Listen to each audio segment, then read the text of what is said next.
Dear students, in our last class we had seen we had begun linear vector spaces and we had seen what a linear vector space is. Now let's try to understand few more terms related with linear vector spaces, right? So the first is, what is a subspace? So let me just define it for you. A subspace W, say W, of a vector space V is a subset of vector space V which under the same addition and scalar multiplication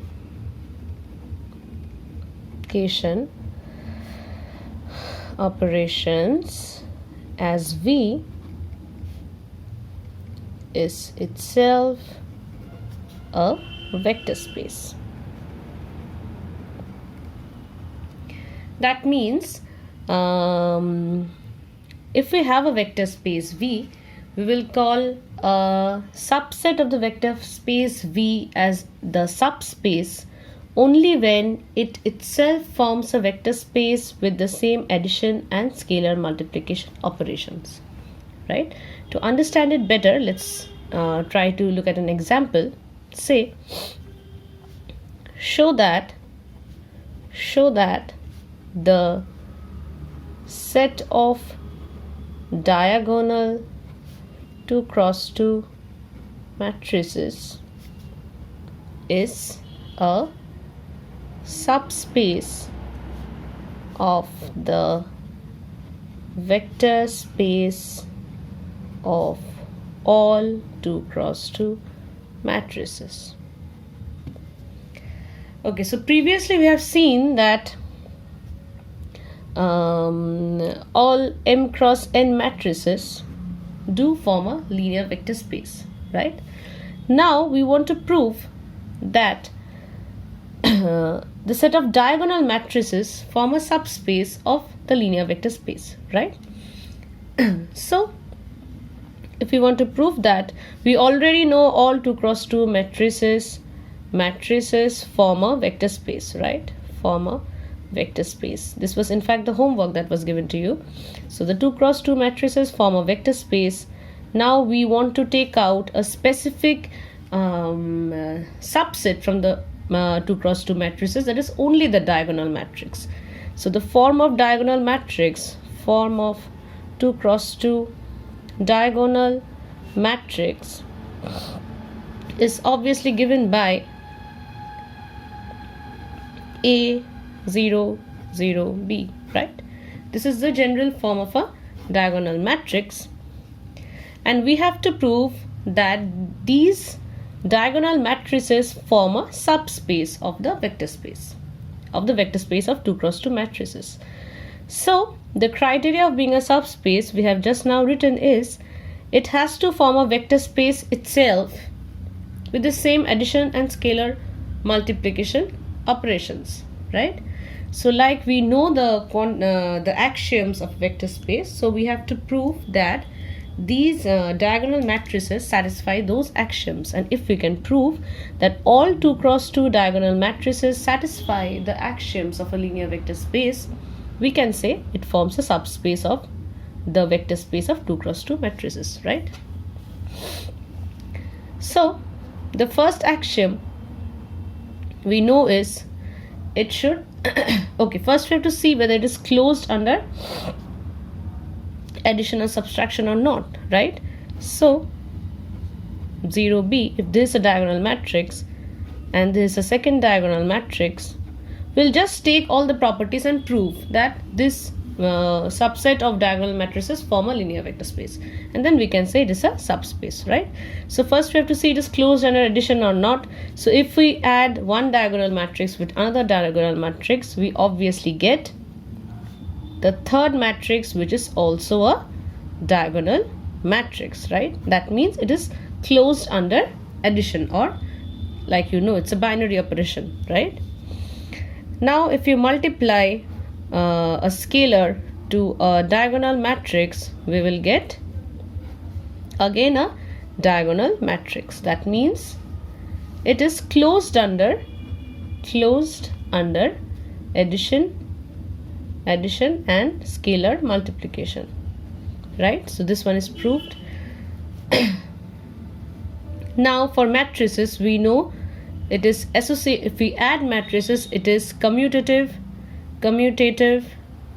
and associative, right? Associative, you can show it by a proper example, but since we know, so I'm not showing those properties. We know matrices are addition of matrices commute and they're associative, right? So this gets fulfilled. Now we have to search for the additive identity. That means A0 0B plus a diagonal matrix which gives me A0 0B, right? So if we have this additive matrix, this additive identity belonging to the diagonal matrices, then we can say we have the additive identity. So this is 0 0 0 0. This is nothing but a diagonal matrix where C equal to 0 and D equal to 0, right? So the additive identity exists, right? This is an requirement for vectors to form linear vector space. So additive identity exists. That is, the additive identity belongs to the 2 cross 2 diagonal matrix space, right? When C and D equal to 0, that forms a additive identity 0 0 matrix, right? Now we have to see that the additive inverse for all the elements exists.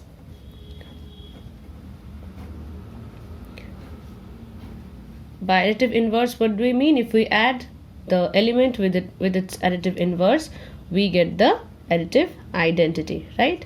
So to get this, we obviously have to add it with minus A 0 0 minus B, and again this is also a diagonal matrix, right? So the additive inverse also exists, right? Now the fifth property is the scalar multiplication behaves as normal multiplication, right? So if we take two scalars and multiply this with the matrix, you get P Q A 0 0 P Q B, and it is like normal multiplication. So the scalar multiplication does behave like normal multiplication. This was our, I think, M4. And then you have those properties where addition of vectors and scalars are distributive. So even those do fulfill in case of matrices. I'm not proving those properties. Since all the properties of a vector space holds for the 2 cross 2 diagonal matrices, we can say 2 cross 2 diagonal matrices form a subspace of vector space of 2 cross 2 matrices. So what I want to say as conclusion is, if we have a vector space and we want to prove that a subset of the vector space forms a subspace or not, then we have to check that the subset should itself satisfy all the properties of linear vector space.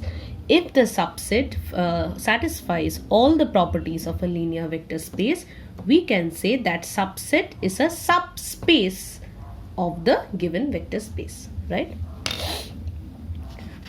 So now, like you have seen, that a lot needs to be proved in to prove a subset to be a subspace. But in general, so many even if you do not prove so many properties, you can conclude whether the subset is a subspace or not. So the subspace criteria is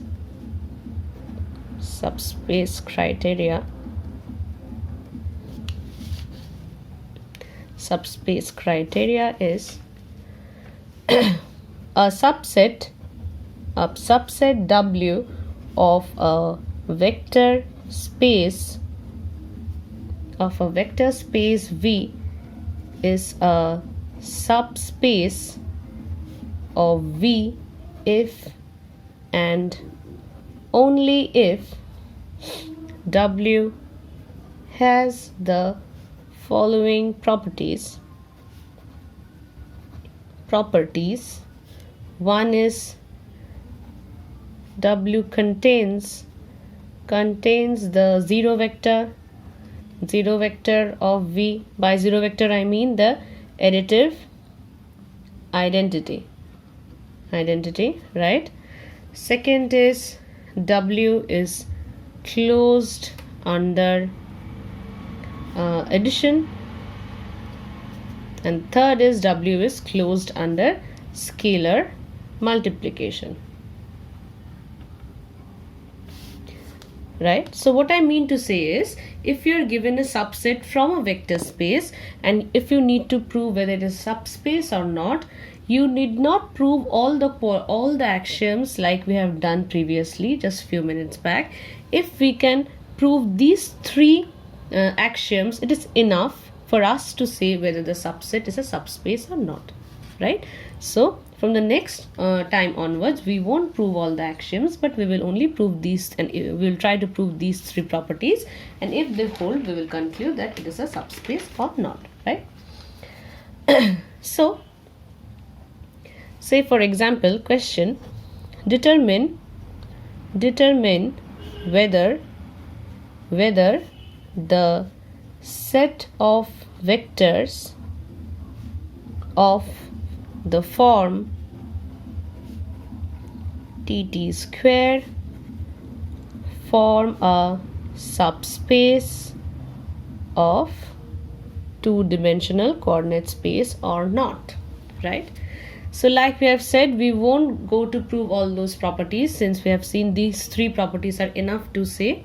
So we'll just try to prove these, find if these three axioms hold, and then we can conclude, right? Solution. So we have to in the two-dimensional space we are given only these kind of we have to prove that these specific vectors do form a subspace or not, right? So first we have to prove whether they contain the zero vector or not, and obviously they contain. When t equal to 0, this t comma t0 becomes 0 0, right? So it does contain the zero vector. That means if we add any vector to this zero vector, we get that vector back, and this 0 0 vector is obviously contained in the t square vector space, in the t square vectors. So we have the zero vector, so W does contain the zero vector. Now we have to see if it is closed under addition or not. So if we add two vectors of the given form t2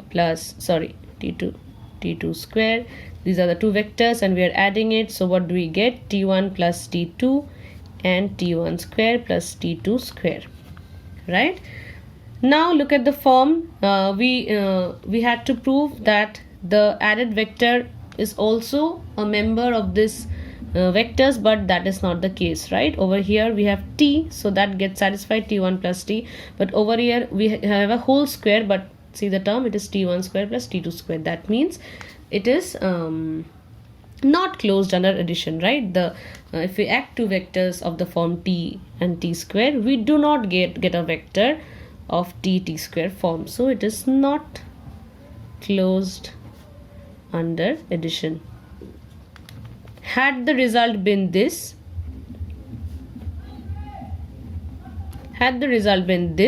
then we would say it is closed under addition, right? Because what we have here, the second term should be its square, but that is not the case. We didn't obtain that, so it is not closed under addition. And so the vectors, the set of vectors this do not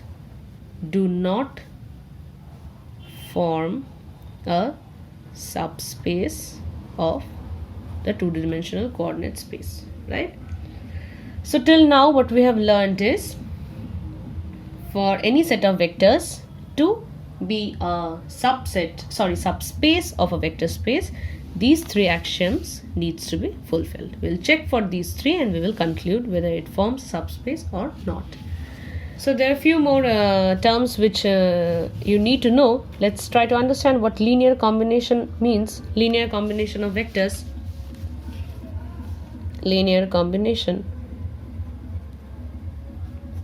Say we have a set of vectors v1, v2, vn, which belongs to a vector space V. So any vector, say w, will be called a linear combination of these two vectors if w can be written as a1 v1 plus a2 v2 plus an vn. That means these coefficients need to exist. That means if any vector can be written as a combination of other vectors, then it is said that it is a linear combination of those vectors, right? Say for example,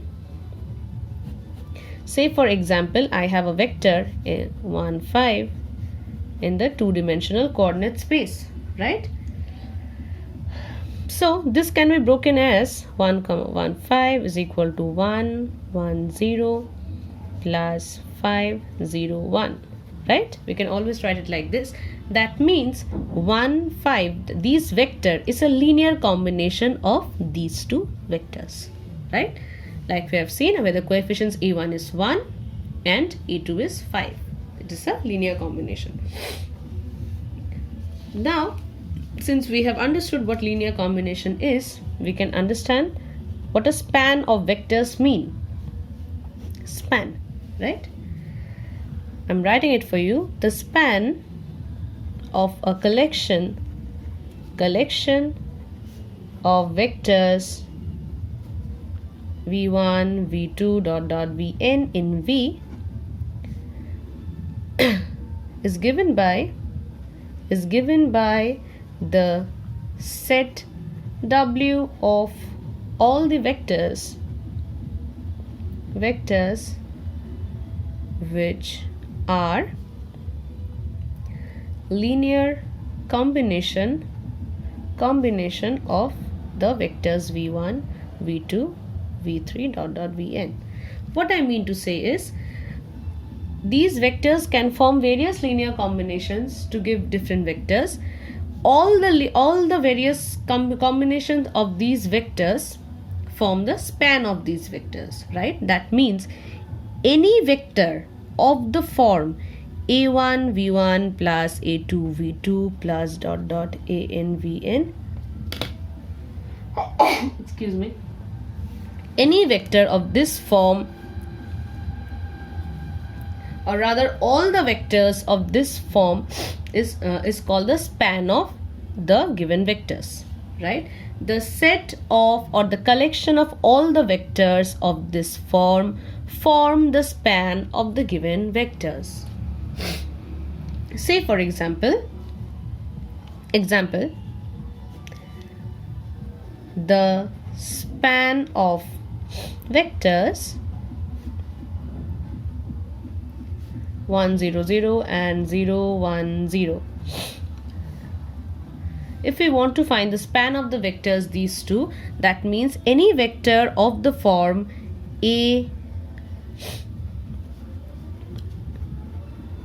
for various values of A and B, any vector of the form AB0 forms a span of these two vectors. That means all the vectors that are formed by the linear combination of these two vectors form the span of these two vectors, right? So now let's try to solve to understand better. So we can conclude saying that span is nothing but all the possible linear combinations of the given span of a set of vectors is nothing but all the possible linear combinations of those vectors, right? Now let's try to solve a problem. Question. Determine whether the vectors 2, 3, 3. Determine whether vector 2, 3, 3 are in span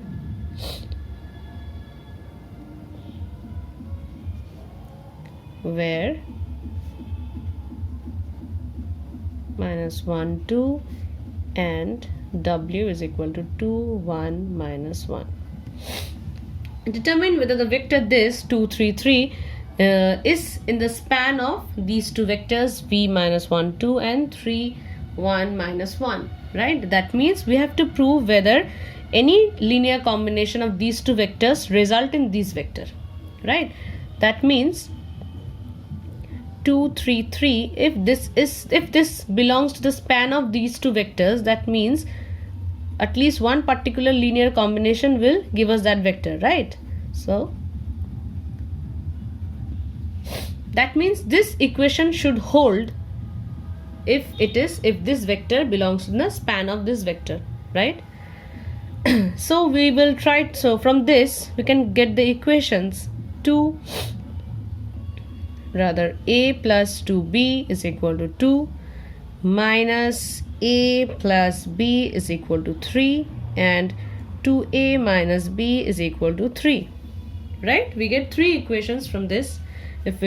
Now all we need to do is we need to solve these three equations and see whether a and b exists. If a and b exists, we'll conclude that it is in the span of these two vectors, and if a and b does not exist, we will say no, this vector does not belong in the span of the given vectors v and w, right?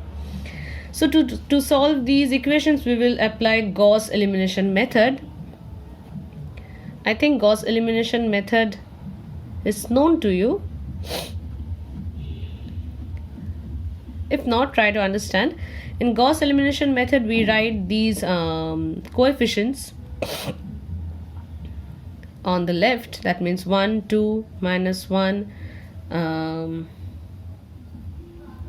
1, 2, -1, and these on the right hand side over here 2, 3, 3. Now we will apply row operations to finally reduce this matrix into a upper triangular matrix, right? So what we will do is we will change row 1.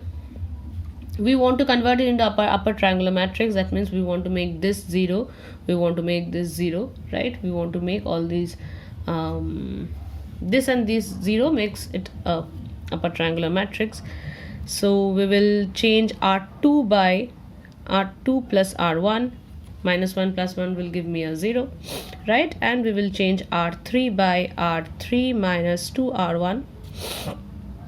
So that will keep the first row as it is. The second becomes 0 and 1 plus 2 gives me 3. The third row is replaced by third row minus 2 into R1. That means R2 minus 2. So this gives me a 0 and this gives me a -5, right? Over here you get a 5 and over here you get a -1. So this part has become 0. Now we want to change this 5 into a 0, right?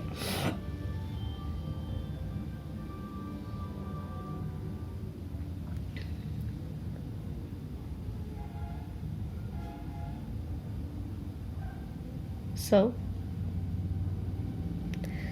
R3 plus 5 by 3 R2. Now we'll change R3 because we want to change this to 0. So we'll change this. R3 will replace by R3 plus 5 by 3 R2, right? So that will give me 1, 2, 0, 3, 0, 0 and a 2 over here, 5 over here, and -1 plus 5 by 3 into 5. So that is 22 by 3, I guess. Okay. So if you look at the lower column, this is giving you inconsistent result because 0 is equal to 22 by 3 and it is not possible. That means the system is an inconsistent system, right? In inconsistent system, that means A and B does not exist, and hence we can say since A and B does not exist, we had to prove if A and B exist, then this vector will be in the span of these two vectors. But since A and B is not existing, we have proved that it is an inconsistent system. That means this does not belong to the span of these two vectors, right? Okay, now that we know what a span is, the last thing today we are going to do is we have to know the spanning set, right? So what do you mean by the spanning set? Spanning set. Say we have a collection of vectors v1, v2, v3, vn, which belongs to a vector space V. If we have a collection of vectors like this, and these and the span of these vectors form the entire vector space V, then we call the set the spanning set. I repeat, if we have a set of vectors v1, v2, vn, which belongs to a vector space V, such that the span of these vectors generate the entire vector space, right? Then we can say that it is the spanning set or the generating set. Let's talk about the three-dimensional coordinate space, right? In three-dimensional coordinate space, we denote the I cap vector or the unit vector along x-axis as 1, 0, 0, right? The unit vector along y-axis as this, and the unit vector along z-axis as this, right? There is nothing but I cap, j cap, and k cap. And any vector, or rather all the vectors of the three-dimensional vector space, can be expressed as a linear combination of these three vectors.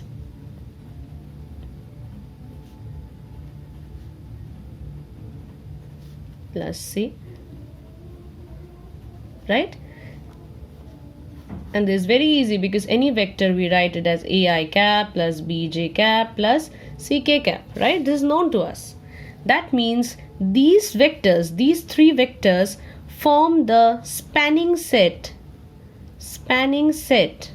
of the three-dimensional coordinate space, because the linear combination of these two vectors gives rise to all the vectors, all the possible vectors of the three-dimensional coordinate space. So these three form the spanning set of the three-dimensional coordinate space, right? I hope it is understood what a spanning set means.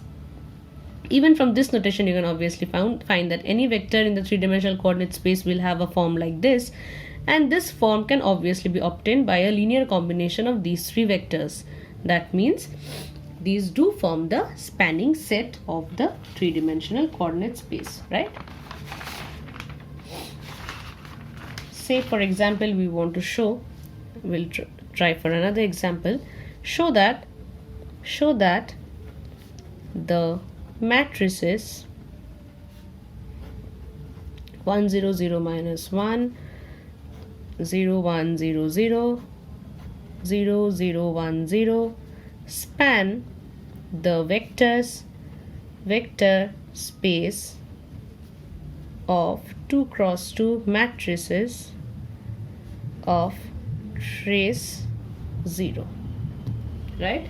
We have to show that these matrices span the vector space of 2 cross 2 matrices of trace 0. Okay, so we have already seen that a 2 cross 2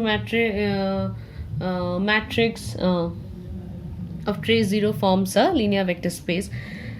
So what we have to show is that a linear combination of these three matrices can generate all the members of 2 cross 2 matrix of trace 0, right? So first we have to see what the basic form of a 2 cross 2 matrix of trace 0 is. So solution, basic form of 2 cross 2 matrix of trace 0 is A, B, C and a minus A, right? Trace 0 means the sum of the diagonal elements will be 0. So this has to be the basic form of a 2 cross 2 matrix of trace 0. Now we have to see if this can be generated by a linear combination of all the matrices of this form, if it can be generated by a linear combination of those three matrices. And see, obviously it can be, because A, B, C minus A is equal to, first we have 1 0 0 minus 1. So if we put a A over here, we get the A and minus A terms, plus we have 0 1 0 0. So if we put a B over here with this terms, and C 0 0 1 0. See, these three vectors, a linear combination of these two vectors do generate a vector of this form, right? That means all the vectors of 2 cross 2 matrix, all the 2 cross 2 matrices of trace 0 can be generated from these three given matrices, right? So they do form the spanning set of 2 cross 2 matrix of trace 0. Spanning set, right? So that's all for today's class. Do practice problems so that these concepts which are new to you become much more clear, right? Thank you.